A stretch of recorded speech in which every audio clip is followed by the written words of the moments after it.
Hello and welcome, bookworms. Welcome to this week's episode of The Contented Narrative. We are looking at The Rainfall Market by Yeong-Gwang.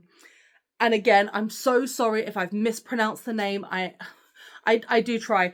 So this one I bought because Goodreads, and I'll explain in a minute. Goodreads are doing challenges at the moment where you read certain books and you get bookmarks for them. And this sort of like period of the challenge, you had like, legacy, like heritage reads and legacy reads and stuff like that, and you had like loads of different bookmarks. And so I was looking through in the bookmark that this one was in, and I was like, oh, which one takes my fancy? Because I didn't have any books already bought, so I was like, I really, I want to get this bookmark, so I need to buy a book. And then I listened, and the hook for this one, and it's a nicer and less depressing version of The Midnight Library. So obviously The Midnight Library by Matt Haig was this woman was on the verge of suicide, goes in and looks at what her life could have been if she hadn't made these different choices. And this is similar but quite different at the same time. So what I mean is, the ticket to the Rainfall Market, essentially, if you get a ticket to the Rainfall Market, you have the chance of a lifetime to swap your life for another life.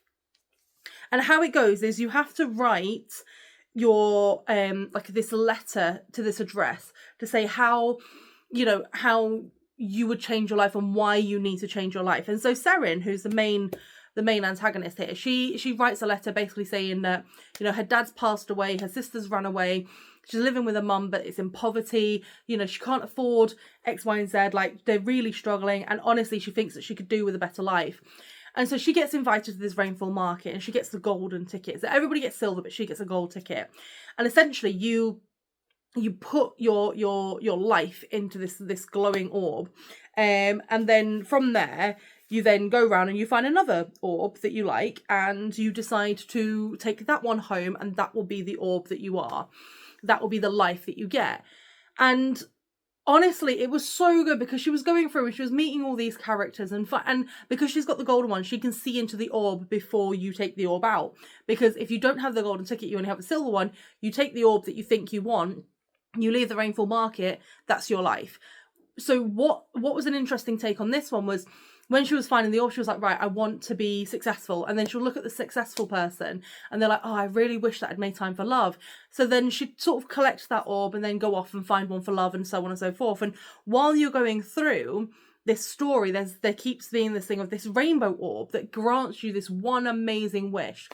And as you're going through, you've got a bit of intrigue because you've got things that seem to be working against her, things that like breakings that have been happening, orbs that have been going missing, and it's sort of like building up, and it's just such a beautiful story. Because genuinely what I love about this is that as you're reading through it, and like there's people out there that will be like, I wish my life was completely different. And to be fair, everybody has their own troubles, everybody has their own struggles, and everybody has what they think will make their lives better. Don't get me wrong, I think my life could be fixed with money. Do you know what I mean? If I'm not having to worry about bills as much, I feel like that's a lot of people's lives. But I'm in a loving relationship. I've got a roof over my head. I've got a good job. I've got great friends. Do you know what I mean? I've got great siblings that I hang out with. And fantastic memories and holidays and stuff like that. So my life isn't awful, but I wish that I had a little bit more money to be a bit more financially secure? Yes. But then you've got other people that are wishing for other things. And so it's like you go in and you're like, what I would want, is that actually what's going to bring me the happiness? Is that actually what I want? And that's what she was kind of discovering. It's like, oh, I wish that I'd done this for love. And then she realizes that the person that did it for love actually did X, Y, and Z, and they didn't get what they wanted. And the person that was successful was X, Y, and Z. And so I genuinely, when you kind of got to the end and you got to what she actually wished for, what she actually got, I was so happy for her, like really happy for her. And honestly, I just think there's a little bit of like a twist at the end, and when you find out who the bad guy is and who the good guy is and all of that. But I mean, to be fair, it's a really nice, easy read, and I got it on hardback only because it was the exact same price as getting it paperback at the time that I bought it. So I was like, why not? And it's sweet and it's lovely, and I genuinely would recommend that you give it a go. And honestly, if you buy it hardback, paperback, borrow it from a library, buy it on Kindle, whatever you do, I would definitely say Let me know what you think about it. Let me know if there is a life that you would choose. Like, do you know what I mean? If there was a chance for you to change your life for something else, would you have gone for something different?